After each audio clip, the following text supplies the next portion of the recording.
গল্পটি একটি প্রত্যন্ত গ্রামের ওপর ভিত্তি করে লেখা, যেখানে অদ্ভুত মৃত্যু, নিখোঁজ হওয়া আর এক রহস্যময় ছায়া গ্রামের লোকজনের জীবনে নেমে এসেছিল। পশ্চিমবঙ্গের এক দূরবর্তী গ্রাম, যেখানে রাতের অন্ধকারে মানে আতঙ্ক। সন্ধ্যা নামার সঙ্গে সঙ্গে গ্রামের রাস্তাগুলি ফাঁকা হয়ে যেত। কেউ জানত না ঠিক কী ঘটত, কিন্তু একটা বিশ্বাস প্রচলিত ছিল, অন্ধকারের ছায়া গ্রামের গভীর জঙ্গলে বাস করত। একদিন গ্রামের স্কুল শিক্ষক মধুসূদন বাবু রাত 9টার সময় বাড়ি ফিরছিলেন। পরদিন সকালে তার মরদেহ পাওয়া যায় মাঠের মাঝে। চোখ দুটো খোলা, মুখে হিমশীতল আতঙ্কের ছাপ, আর গলায় কাছে কালো কালো ছায়ার দাগ। গ্রামের লোকজন বলল, ছায়া আবার ফিরে এসেছে। 18 বছর বয়সী শ্যামল গ্রামের এক সাহসী ছেলে। সে আর তার দুই বন্ধু রবি এবং দীপক ঠিক করলো তারা এই ছায়ার রহস্য উন্মোচন করবে। রাত 11টার সময় তারা গেল সেই পুরনো কুয়োর পাশে, যেখানে একজন সাধু তপস্যা করতেন। তাদের আশেপাশে হঠাৎ ঠান্ডা হাওয়া বইতে লাগলো। দীপক হঠাৎ করে হারিয়ে গেল।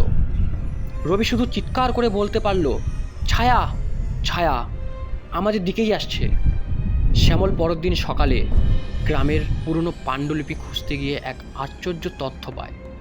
প্রায় 200 বছর আগে এই গ্রামে একজন কালী সাধক ছিলেন, নাম ভরতানন্দ। সে অমরত্ব পেতে চেয়েছিলেন এবং এক ভয়ঙ্কর তন্ত্র সাধনায় সে নিজের আত্মাকে ছায়ার মধ্যে আবদ্ধ করে। তার শরীর আগুনে পুড়িয়ে ফেলা হলেও ছায়াটি থেকে যায়। অমরত্ব কিন্তু অভিশপ্ত। প্রতি 10 বছর অন্তর ছায়া খুঁজে ফেরে একটা বলি, একজন বুদ্ধিমান মানুষ, একজন সাহসী, আর একজন নির্ভীক আত্মা। শ্যামল জানে সে পরবর্তী শিকার। সে এক পবিত্র তাবিজ নিয়ে কালী মন্দিরে গিয়ে প্রার্থনা করে। তারপর সে একা যায় সেই পুরনো সাধনা স্থানে। রাত ঠিক 12টা। হঠাৎ এক ঘন কালো ছায়া তার পেছনে এসে দাঁড়ায়। গায়ে শীতল স্পর্শ লাগে। ছায়া বলে, তুই ভয় পাস না? তোর সাহস আমায় টানে।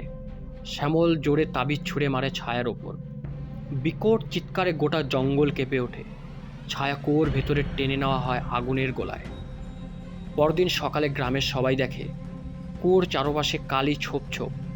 দীপক আর রবি দুজনেই অজ্ঞান অবস্থায় কুয়োর পাশে পড়েছিল, কিন্তু বেঁচে আছে। শ্যামল আজও বিশ্বাস করে সাহস আর বিশ্বাসই একমাত্র অস্ত্র।